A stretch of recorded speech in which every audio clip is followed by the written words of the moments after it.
All right. I think today I kind of can say that I finished with UI work.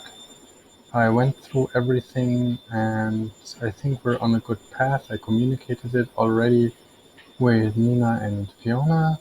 One thing that I'm still, or what I still did, and maybe I have to communicate it in the next days, is something that I tried to visualize here.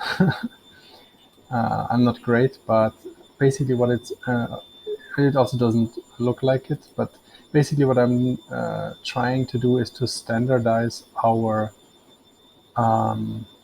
navigation or interaction with the app on a very general level. What I mean by that is we have basically four main sections in our app. User, or the profile of the user, plans, which take care of hosting data and managing that. Jobs means I can take the resources on my computer and offer it to the network and get paid for it. And apps is something that is underdeveloped at the moment, but it's basically about sharing permissions with apps regarding which data an app can access, because most data will run in the browser, and they will be able to use hypercore based data, but not every app is maybe supposed to access all kinds of data. Anyway, every of those tabs is basically like it's in an independent app. Like plans mean here you will be able to select which data you want to host, kind of like there are services out there in the traditional world, maybe Amazon or maybe Azure Cloud, that allows you to host data.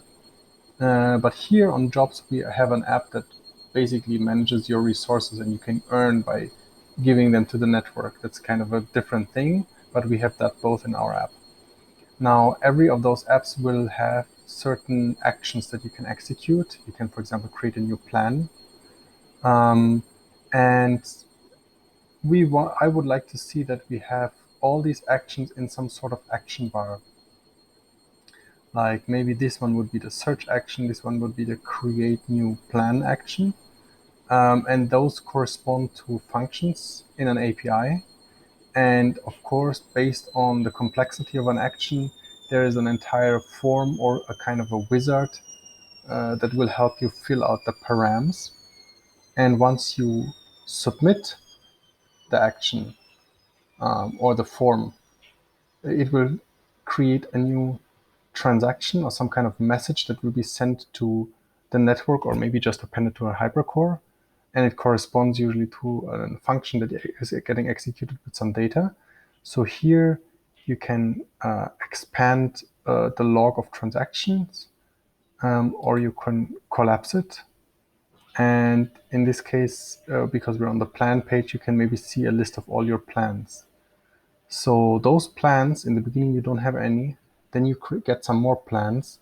And at some point, you have many plans, but you got there by executing lots of actions. And every plan, and of course, all of them together, they have a log of all the different actions that created and changed them over time. Now, on the user page, in our app, there will be like a somehow probably some kind of balance that tells you how much, what's your current balance in terms of tokens or monetary value that you maybe earned or that you might spend on hosting. And of course, when you send money or tokens, you also have a log of transactions. And in our world, blockchains always deal with transactions, but hypercores also deal with chunks that get appended, and those can correspond to actions.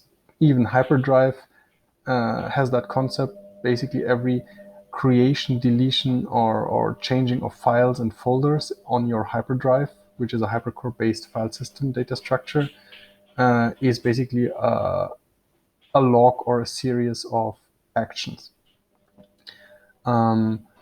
And